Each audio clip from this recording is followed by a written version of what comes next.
ओम शांति। ओम शांति। ओम। ओम शांति। ओम शांति। ओम शांति।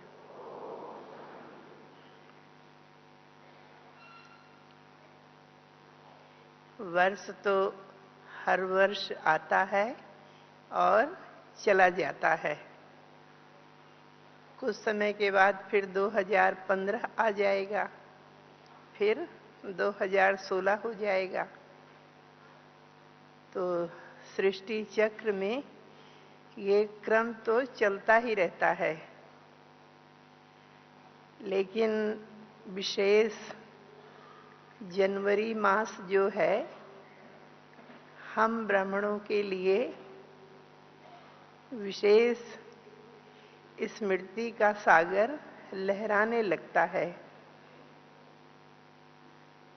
क्योंकि यही जनवरी मास है जब प्यारे ब्रह्मा बाबा अपनी संपूर्ण स्थिति को प्राप्त होकर अव्यक्त सेवा में लग गए। तो जैसे जनवरी मास में हम सब भी अपने पुरुषार्थ का लक्ष्य रखते हैं कि हमें भी बाप समान, ब्रह्मा बाप समान संपन्न और संपूर्ण बनना है। लेकिन बाबा ने हमें संपन्न और संपूर्ण बनने के लिए कौन सी विधि, कौन सा तरीका बतलाया है?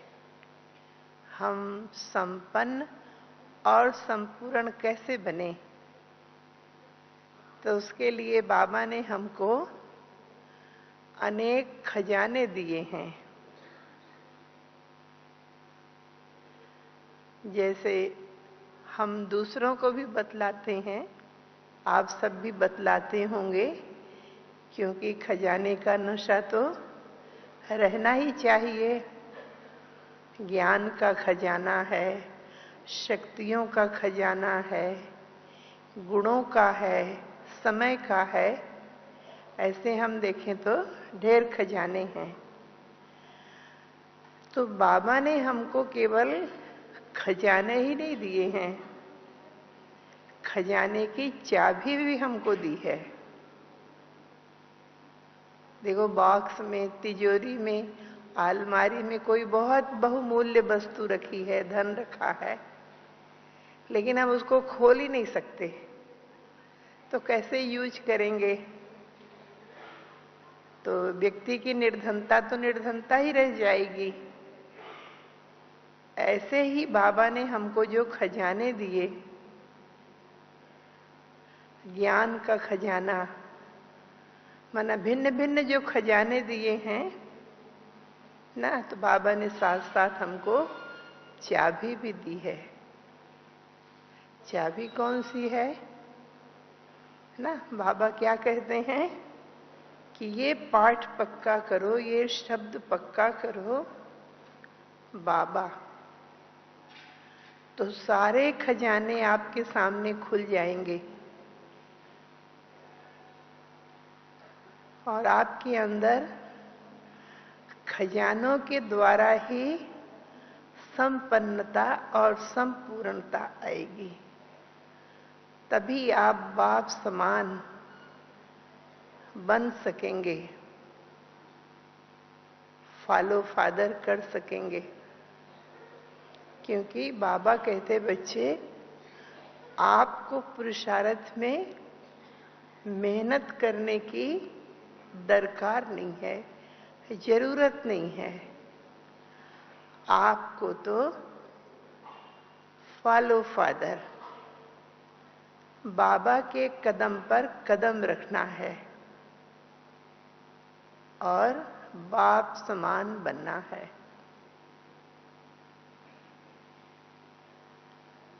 मेहनत नहीं है। तो हम माना भले कोई कहे कि मैंने ब्रह्मा बाबा को नहीं देखा, लेकिन ज्ञान, योग, धारणा, सेवा, इन 4 विषयों के आधार से हम सब साकार बाबा को, अव्यक्त बाबा को बहुत अच्छी तरह से अनुभव करते हैं। तो हमारे पास एक अनुभूतियों का भी, अनुभवों का भी खजाना है। ब्राह्मण जीवन में, पवित्र जीवन में, योगी जीवन में कोई अनुभव ना हो, ऐसा तो हो नहीं सकता। तो जब हम सब ज्ञान में आए थे, तो उस समय बाबा का जो यज्ञ था बहुत छोटा सा था और सेंटर भी बहुत ज्यादा नहीं थे। भाई बहन भी बहुत थोड़े से होते थे। सेंटर भी आज के जैसे हाई फाई लक डक नहीं होते थे। लेकिन आज मैं सोचती हूं कि आज लोग ज्ञान सुनने के लिए आते हैं। मैं अपने मन में सोचती हूं, ऐसे किसी को बोल और कह तो सकते नहीं हैं। तो मैं अपने मन में सोचती हूं कि हम सब जब ज्ञान में आए थे, आज माने जब हम सबको बहन जी ने कोर्स दिया, हमारी क्लास होती थी, और आज तो बहनें इतना बढ़िया पढ़ी लिखी बहनें इतना बढ़िया कोर्स कराती हैं और सेंटर इतने अच्छे और इतने हाई फाई भिन्न भिन्न साधन हैं। लेकिन हम सब जब ज्ञान में आए थे तो सबसे बड़ी बात थी बाबा मम्मा साकार में थे, सारी हमारी बड़ी दादियां थीं। तो बाबा को देख करके माना पहले हम सब आए, बाबा से मिले और फिर दोबारा आए, तिबारा आए बाबा से मिलने के लिए। तो बाबा को हम सब हमारे देखते देखते बाबा कैसे सब बातों से न्यारे प्यारे दूर हो गए। और फिर जनवरी मास में ही बाबा ने शरीर छोड़ा 18 जनवरी, और विशेष इसी समय हम सब बाबा से मिलने के लिए आए हैं। तो बाबा ने, जब बाबा साकार में थे, तो बाबा के शरीर छोड़ने के मेरे ख्याल से 2 साल पहले या 1 साल पहले बाबा ने मुरली चलाई थी।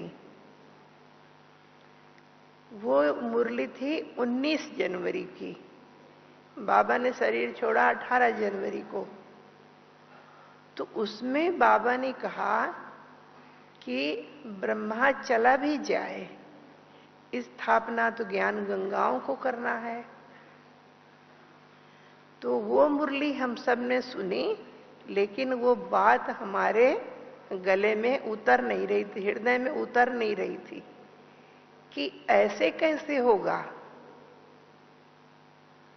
मना हम सबके तो मन चित में भी नहीं, कल्पना में भी नहीं। और फिर जब बाबा अव्यक्त हो गए तो बाबा ने कहा भी कि मैंने तो बच्चों को पहले ही बतला दिया था। तो अभी जो है, चलो वो सब समय तो बीत गया, लेकिन हम ब्राह्मणों को जो अभी ये जनवरी मास चल रहा, तो वैसा नहीं कि जनवरी मास पूरा हो जाए, फरवरी आए तो हम थोड़े अलबेले हो जाएं। नहीं, पुरुषार्थ तो उसको ही कहेंगे कि जनवरी से भी और अच्छा पुरुषार्थ हमारा फरवरी, या अब तो बाबा हमको कहते हैं कि समय का कोई भरोसा नहीं है, श्वास का कोई भरोसा नहीं है, परिस्थिति का कोई भरोसा नहीं है, और हमें हर घड़ी को अपनी अंतिम घड़ी मान करके एवर रेडी रहना है। जिसके लिए बाबा हम सबको कहते हैं तीव्र पुरुषार्थ, और तीव्र पुरुषार्थ के साथ बाबा ने अभी जो हमें कुछ समय से लक्ष्य दिया है, सेवा भी हम सब भिन्न भिन्न तरीके से, भिन्न भिन्न रूप से करते हैं। लेकिन बाबा ने अभी जो जनवरी मास में और कुछ समय पहले से ही हम सब ने, अपनी आदरणीय दादी जी ने भी कहा था कि हम बच्चों को मनसा सेवा करना है, क्योंकि जो सफलता, जो रिजल्ट साधन नहीं दे सकते, वह रिजल्ट हमारी मनसा सेवा कर सकती है। जो साइलेंस पावर की सेवा है, उसका रिजल्ट दूरगामी और प्रभावशाली है। और उस मनसा सेवा से दूसरों की भी सेवा, तत्वों की भी सेवा, वायुमंडल की भी सेवा और स्व की भी सेवा। तो हमें अभी सबसे अटेंशन किस बात पर रखना चाहिए? अपने संकल्पों की क्वालिटी की। इसलिए बाबा ने हम सबको कहा है कि मुरली सुनते ही हमको मनन चिंतन करना है। मनन चिंतन करने से हमारी स्थिति भी शक्तिशाली बनेगी, स्व स्थिति श्रेष्ठ बनेगी, और फिर पुरुषार्थ के लिए हमारा उमंग उत्साह भी बढ़ता रहेगा। माना हमारे सामने कैसे भी परिस्थिति हो, देखो हम कभी यात्रा पर चलते हैं, चाहे फ्लाइट में, चाहे ट्रेन में, चाहे कार में, चाहे टू व्हीलर में, तो कोई भी यात्रा में उतार चढ़ाव ना हो ऐसा तो होता ही नहीं। उतार चढ़ाव तो यात्रा में होता ही है। तो ऐसे हमारा जो ब्राह्मण जीवन है, योगी जीवन है, इसमें भी उतार चढ़ाव, ऊपर नीचे ना हो ऐसा तो हो नहीं सकता। लेकिन जो हमारे अंदर ज्ञान की शक्ति, योग की शक्ति, धारणा की शक्ति है, वो हमें उतार चढ़ाव से, ऊपर नीचे होने से मुक्त रखती है। और उसके साथ हमारे अंदर उमंग उत्साह की कभी कमी या अभाव नहीं होता। कितनी भी बातें ऊपर नीचे हों, लेकिन कभी भी उमंग उत्साह का जो ग्राफ है वो नीचे ना आए,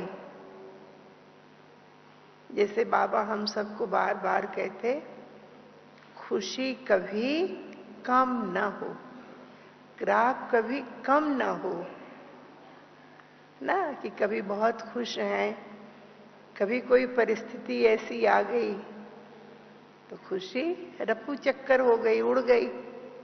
तो बाबा ने विधि भी बताई कि बाबा ने कहा कि जब खुशी कम हो जाए, उड़ जाए, गुम जाए, तो कहो बाबा मेरी खुशी कम हो गई है, उड़ गई है, तो आपके पास फिर खुशी आ जाएगी। बाबा ने ऐसी भी विधि हम सबको बताई है। तो जनवरी मास में हम सब ना विशेष बाप समान बनने का लक्ष्य रखते हैं। उसमें एक बात तो हमें अपनी चेकिंग करनी चाहिए कि पुरुषार्थ में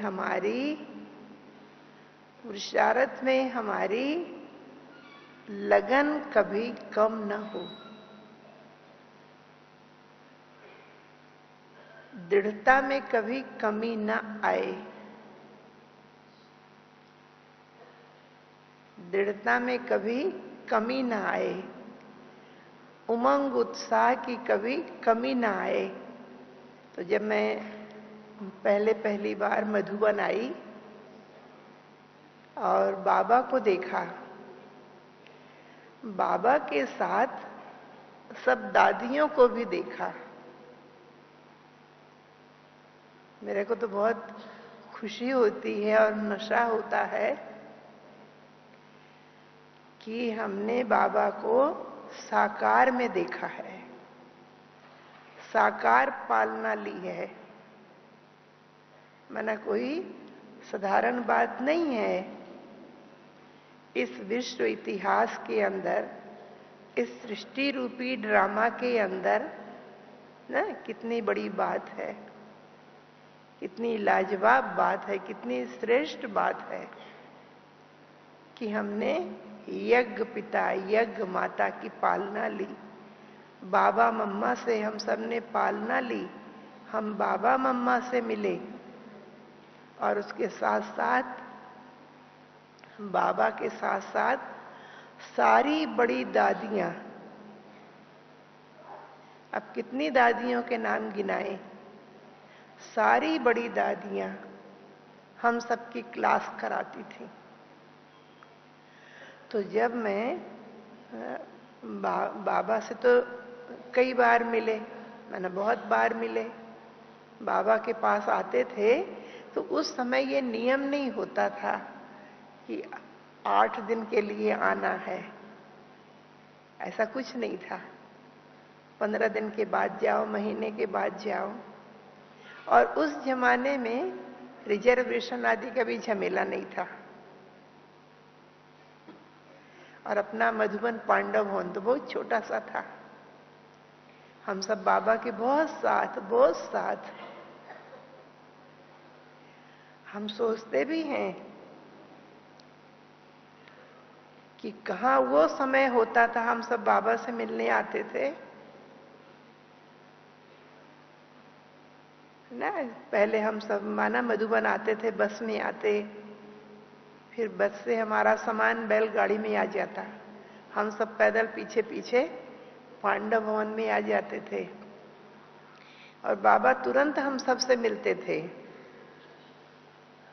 और बाबा की रात्रि क्लास होती, सवेरे का क्लास होता, बाबा सारा दिन हमारा साकार में बाबा मम्मा के साथ ही बीतता था। और उस समय तो ये रिजर्वेशन वगैरह का चक्कर नहीं होता था, लेकिन आखिर लौकिक दुनिया में तो लौटना ही पड़ता था। तो फिर मना हम सब की विदाई ही बहुत मुश्किल होती थी यहाँ से जाना। यहाँ से जाते भी थे हम सब तो बहुत, माना हम सब यहाँ से तो आबू से तो बस में बैठते और नीचे आबू रोड से ट्रेन में बैठते, लेकिन हम भाई बहन होते थे तो एक दूसरे की ओर आंख उठा के नहीं देखते थे। सबकी आंखें भरी भरी होती थी। तो ऐसे भोजन माना भोजन भी हम सब लेके जाते, बाबा बनवाते थे कि बच्चों की कितने दिन की यात्रा है, लेकिन भोजन भी शाम का तो कोई करता ही नहीं था। ऐसे पहुंचते सेंटर में, फिर बाबा को हम सब पत्र लिखते थे और तुरंत बाबा का जवाब आ जाता था। और एक बात ये होती थी कि बाबा का पत्र आता था तो उस समय तो संचार साधन इतने फास्ट होते ही नहीं थे, तो फिर हम सबका जो पत्र आता था, बाबा हम सबको जवाब लिखते थे। तो सेंटर में जब पत्र आ जाता था तो हम सब तो अपने लौकिक घर में होते थे, लेकिन जो पत्र आता था तो ऐसा करंट सा लगता था, ऐसा महसूस होता था, दो बारी महसूस होता था। एक तो बाबा जब पत्र का जवाब लिखते थे तो उसमें हम सबका नाम लिखते थे, माना सामूहिक पत्र होता था बाबा का, तो उसमें 2 का पत्र आया, 4 का पत्र आया तो सबको बाबा नाम लिखते थे, फलाने फलाने बच्चे को। तो भले हम सब कहाँ भी किस काम काज में व्यस्त रहते होंगे, लेकिन बाबा पत्र लिखते तो करंट जरूर लगता था। तो महसूस होता था कि जो हमने पत्र भेजा है बाबा उसका जवाब लिख रहे हैं। और फिर सेंटर में आता तो फिर क्लास में हम सबको पत्र सुनाया जाता था।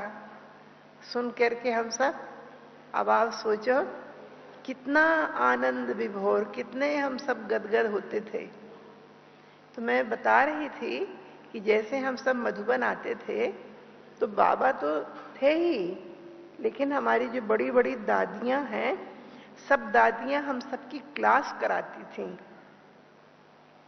सारी दादियां, कब कोई दादी कब कोई दादी, हम सबकी क्लास कराती थी। तो जब हम दादियों को देखते थे, बाबा से तो मिलते ही थे कि भाई बाबा कौन है, बाबा के तन में कौन आके ज्ञान दे रहा है, लेकिन जब हम दादियों से मिलते थे तो दादियों की हमें एक बात जो बहुत दिल को छूती थी, सब बातें दिल को छूती थी, सभी बातें, क्योंकि दादियां भी हमारी कोई आम साधारण तो नहीं है ना, हमारे ब्राह्मण परिवार की। तो दादियों को हम देखते थे तो हम अपने मन में ये सोचते थे, हमें ये विचार आता था कि दादियों का ये तो बाबा की कॉपी लगती हैं, और इनका जितना बाबा से प्यार है, काश ऐसा ही प्यार मेरा भी बाबा से हो जाए। तो मैं सोचती कि ये कैसे हो कि दादियां तो उस परमात्म प्यार में, बाप दादा के प्यार में डूबी हुई हैं, और उनकी क्लास जो है हम सबको भी उसी रस में डुबा रही है। मैं अपने मन में सोचती थी कि बाबा ऐसा ही प्यार मेरा भी आपके साथ हो जाए। तो फिर मैं सोचती थी इसके लिए क्या तरकीब निकाली जाए, क्या उपाय निकाला जाए। और ऐसे ही खाली इसी एक प्यार की बात नहीं, और बहुत सारी बातें होती थी। तो हमने कहा कि ये वरदान जो है मेहनत से नहीं मिल सकता, पुरुषार्थ से नहीं प्राप्त हो सकता। जो हमारी दादियों का जीवन है वो कोई पुरुषार्थ, तो बाबा का वरदान है।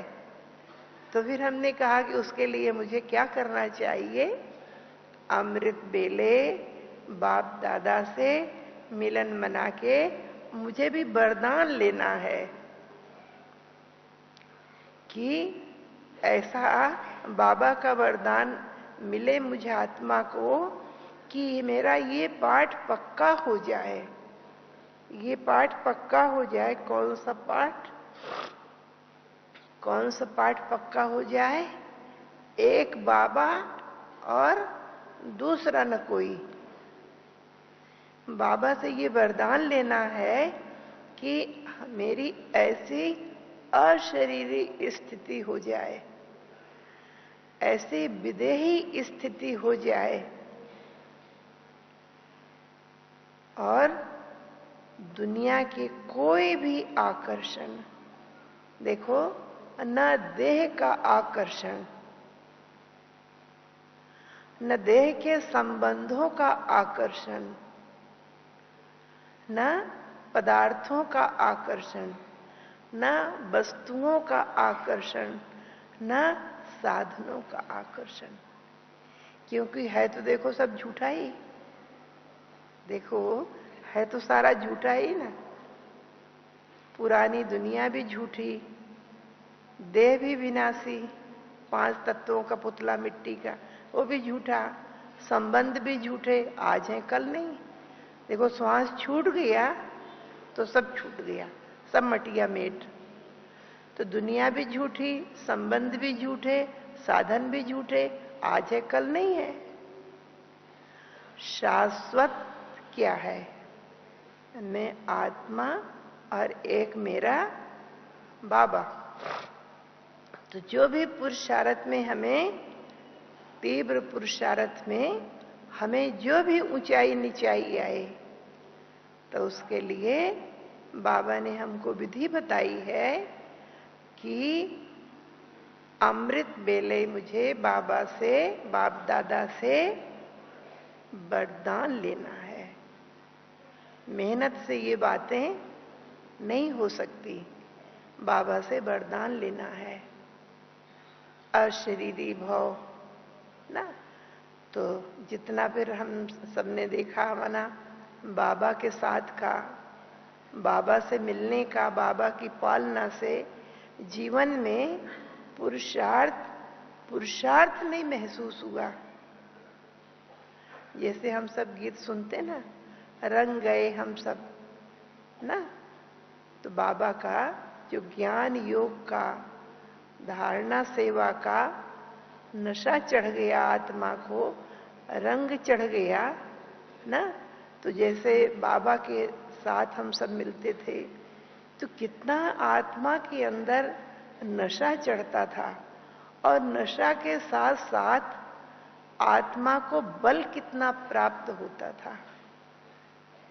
कोई कितनी भी बड़ी बात होती थी, बड़ी बात नहीं, वो जैसे बाबा कहते भी हैं कि राई भी नहीं कहो, पहाड़ नहीं, पहाड़ के बदले राई, लेकिन राई भी नहीं कहो, क्या कहो? रुई कहो।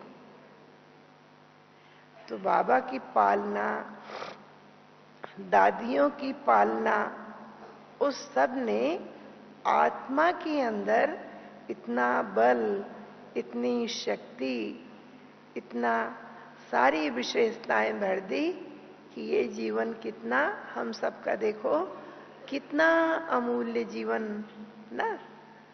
कोई बाबा ने जैसे एक एक बच्चे को, बाबा ने एक एक हीरे को तराशा है, एक एक बच्चे का ऐसा जीवन बनाया, ऐसा दुनिया में कौन बना सकता है?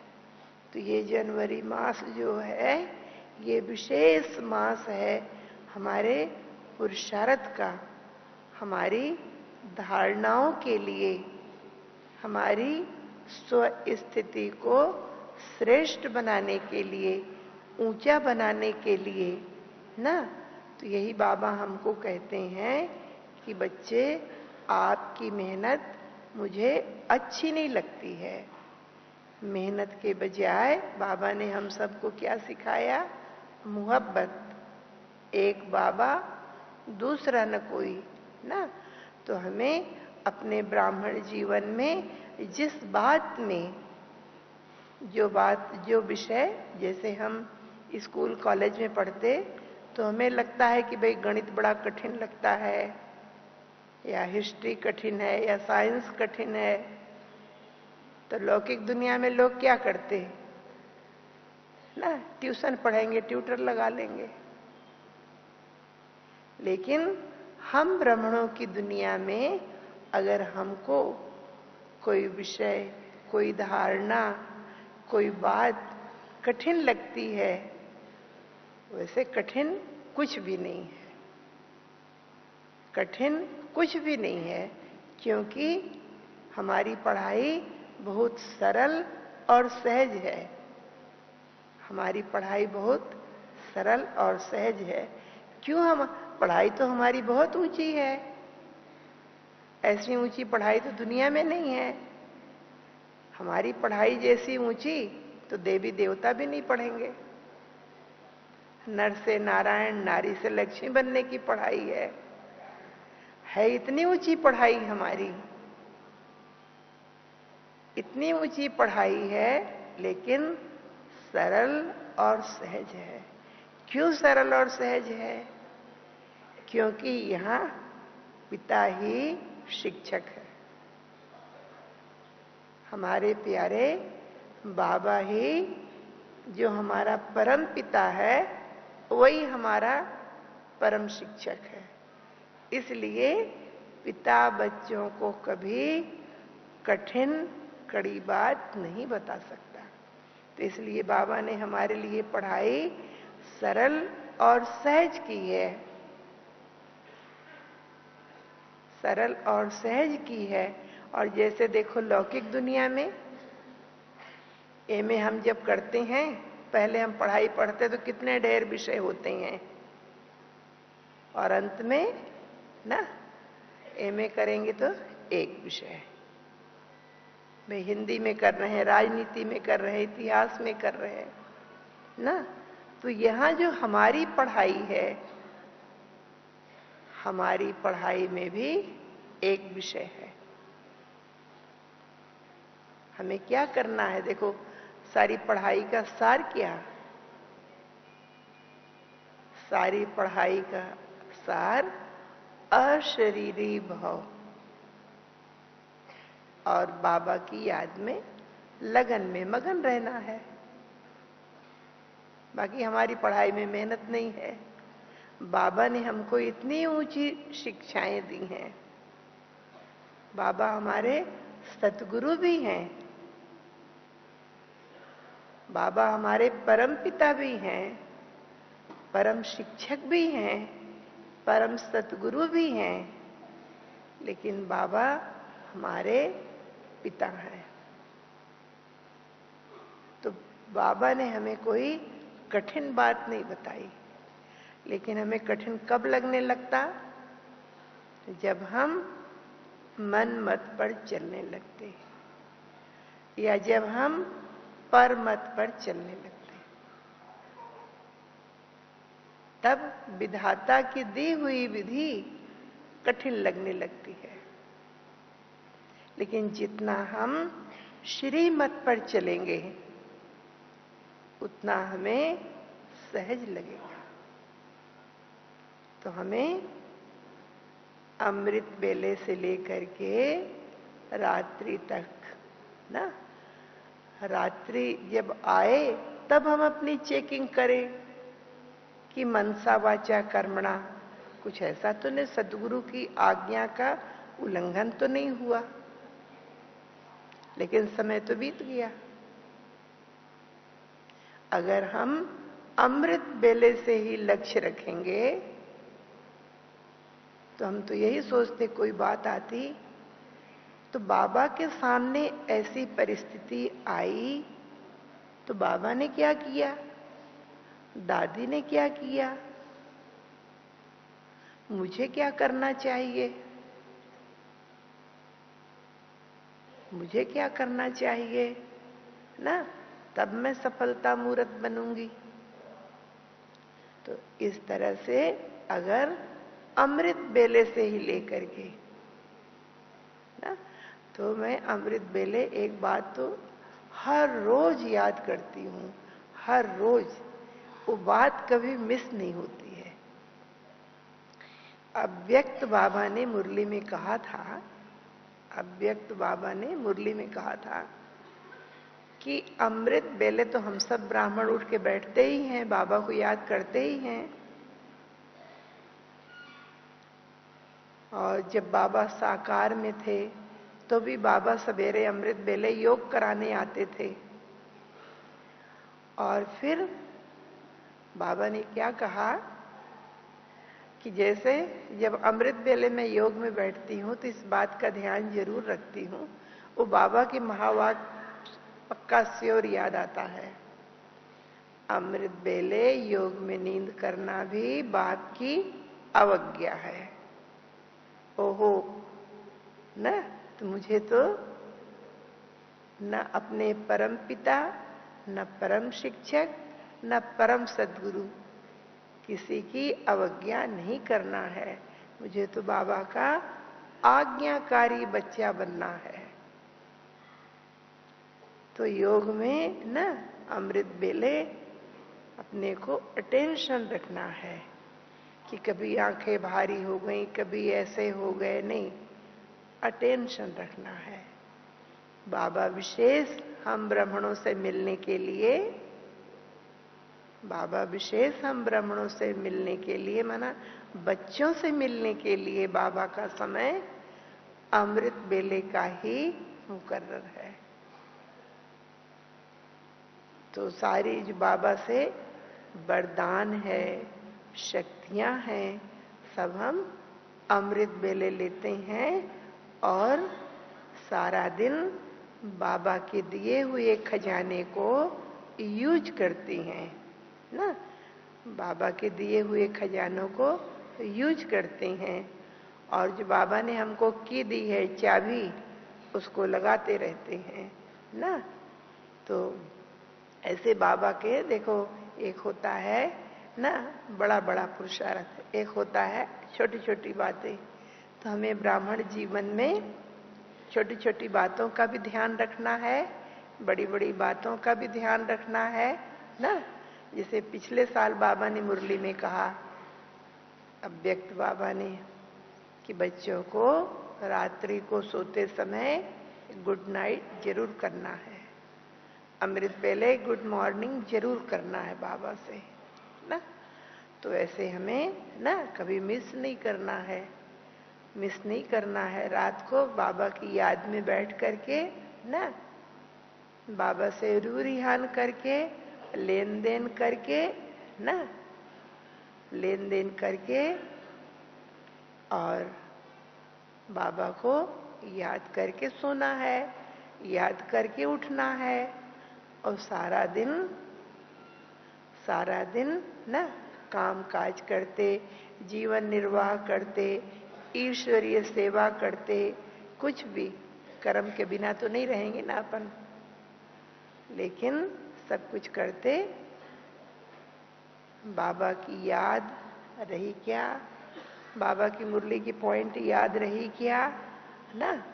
तो वैसे देखो, हम यही सोचते हैं कि आज श्वास छूट जाए ना, आज श्वास छूट जाए ना। श्वास का तो कोई पता ही नहीं है, किसी की कोई गारंटी नहीं है।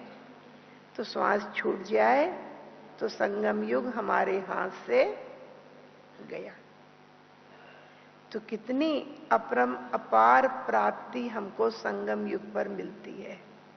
मैं तो ऐसा सोचती हूं कि सारे कल्प में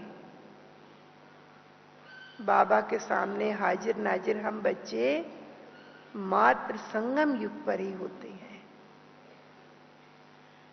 बाबा की जो हमें पहचान मिली है, बाबा का जो हमें अनुभव मिला है, बाबा के साथ जो सारे संबंध की अनुभूति है, बाबा से जो सारी प्राप्तियां डायरेक्ट प्रत्यक्ष अभी हम सबको मिली है बाबा के साथ की, वो तो कल्प में, किसी युग, किसी जन्म में नहीं होगी।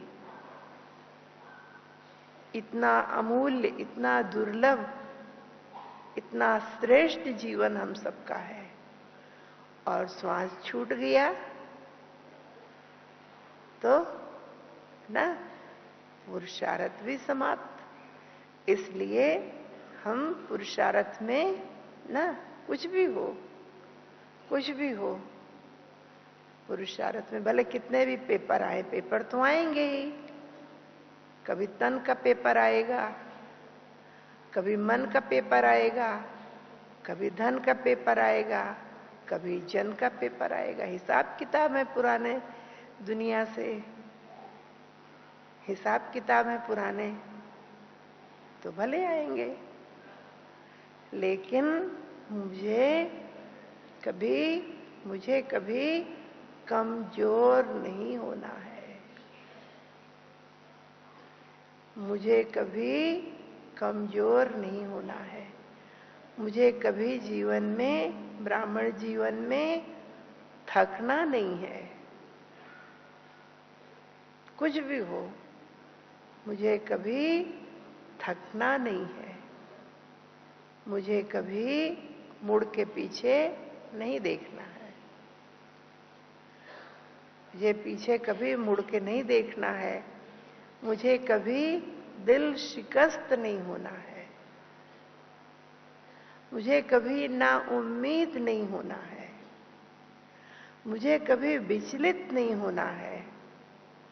मुझे कभी हलचल में नहीं आना है। मुझे सदा दृढ़, अचल, अडोल रहना है। मैं तो यही सोचती हूं कि हम ब्राह्मण परिवार तो सृष्टि में विशेष परिवार है, और हमने बाबा मम्मा की पालना ली है ना। तो अपने अंदर ना ये सब बातें, जैसे स्कूल में बच्चे कैसे पढ़ते, कैसे पाठ पक्का करते, तो ऐसे भी हमें ना, तो देखो हम मधुबन आए हैं प्यारे बाबा से रूबरू मिलने के लिए। कितनी बड़ी बात है, कितनी अनोखी बात है। अब इससे बड़ी बात क्या होगी। कितनी बड़ी बात है जो ऋषि मुनि के लिए भी असंभव थी, और हमारे लिए इतनी सरल, आसान है। तो देखो ये 18 जनवरी इतना विशेष दिन ना, अभी 4 दिन में आ जाएगा। तो मुझे ऐसी तपस्या करनी है, ऐसा वरदान लेना है ना, ऐसे बाबा से गुण शक्ति अपने अंदर भर के, जैसे बाबा हमसे क्या चाहते हैं। अभी बाबा क्या चाहते हमसे, मेरा एक एक बच्चा बाबा की कॉपी बने ना।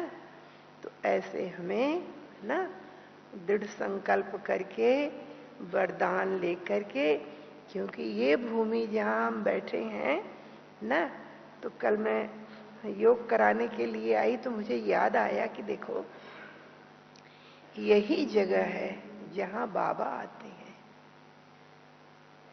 और यही जगह है हमारी दादियां यहां बैठ के हमको ज्ञान सुनाती। यही जगह है हमारे सारे ब्राह्मण बैठते हैं, बाबा से मिलते ना। हाँ, अच्छा अच्छा, ओम शांति। उधर बैठते हैं, चलो।